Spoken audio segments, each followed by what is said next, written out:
Chapter 2. Eton. Summer term, or WOPS as we called it, seemed to have dragged on endlessly. I sat there in a faded deck chair, gazing dreamily at the shimmering greensward which I'd come to know so well. Clop came the sound of Clement Attlee Jr. hitting another four. Though only a Prime Minister's son, he'd managed to fit in quite well with some of the other boys and was regarded as simply Ozzard by the senior co-pre.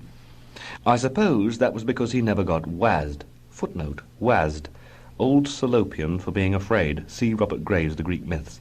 Although he had gronked most of the lower school with his tadger. Clop, yet another four. I thought of Horace.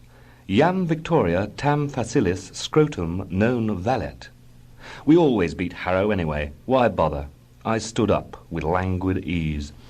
A junior tick came up and, tugging at my flannels, grovelled. "Oh, Chapman, sir, may I clean your teeth tonight? Oh, please." "Why don't you bugger off, Shagspot?" I replied traditionally, and gave him a sharp clip on the temple with my bat. "Thank you, sir," he sobbed, and traditionally slumped to the ground. Plucky little squit, that young Macmillan. Should go far, I thought. The sun dappled through the copper-tinted leaves of the beeches along Big Wall as I walked back. Lower Downers seemed strangely calm in that light. Far from the sweltering pitch, it stood like an oasis in its granite vastness. The air was still, save for the drone of a distant one-seater. Where was it travelling from? Where to? Did it matter? The smell of freshly mown grass wafted over from far-off Hayes Meadow.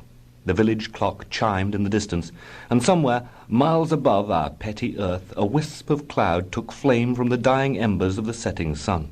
They combined to produce an atmosphere so redolent of this type of writing. A faint clop in the distance splintered the fabric of my meditations, a crass intrusion. What the hell, I thought. Just for that, I shall bloody well bogle up Millclap Passage, and if I meet the captain of Montem collecting salt, or some other lobsters bartering in the foricast, I shan't give an Oppidans fart. I cycled past rows of parental Rolls-Royces and cheap-looking Bentleys, lower middle Daimlers and Cadillacs, NQOC, footnote, not quite our class. In a few days, I would be in Nice, soaking up the sun at the side of my father's pool, while Jenkins hovered by with a tray of vodka-tinis. Someone shouted, "Hey, look where you're going!" I looked round to see who it was, and clop! Everything went beige, with purple bits round the edges, the acrid smell of burning rubber, a stabbing pain in my shoulder, mists swirling before my eyes, and the distant sound of waves crashing on the shore suddenly stopped. "Would you like another sandwich, dear?" "What?" "They're your favourite sandwich spread." "So this is Nice?" I look round. Can it be Nice? We are sitting in our Ford Anglia, my father, my mother, and myself on the promenade, and all we can see is rain, grey sky, grey sea, and grey waves crashing over a grey sea wall. "What do you mean, Nice? This is Scarborough." "You do too much reading," says my father. My mother agrees. "It'll do you more good if you eat your tea." "Quite right. You can't get through to him when he's got a book in his hands. What is it, anyway?" "I haven't been reading." "What's that, then?" My father leans over and glances at a few lines of a paperback that lies open in my hands.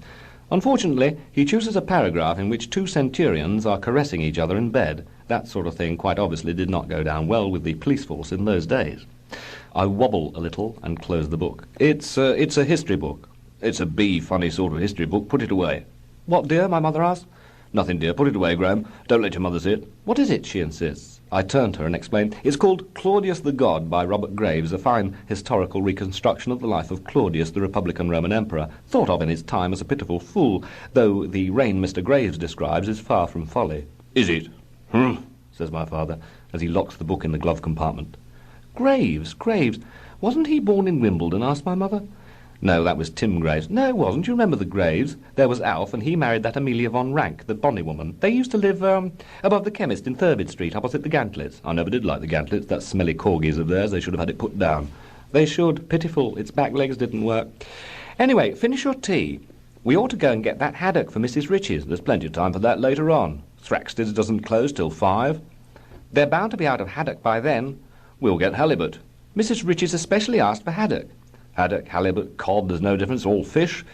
Let's just sit here for a bit and enjoy the view." "It's raining," I say. "It's bracing." You should have your window open, lad. Get a bit of ozone into your lungs. Ozone is oxygen in a condensed state having 3 atoms to the molecule O3. What you can smell is rotting seaweed. Well, it's good for you. No, it isn't. Don't argue with your father. It's those fancy books he's been reading. You can't learn everything out of books, my lad. There's no argument. It's a fact.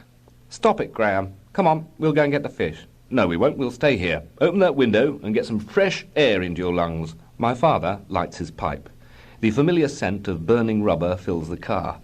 I cough and open the window, getting a faceful of wind and rain, followed quickly by 2.5 pints of icy North Sea.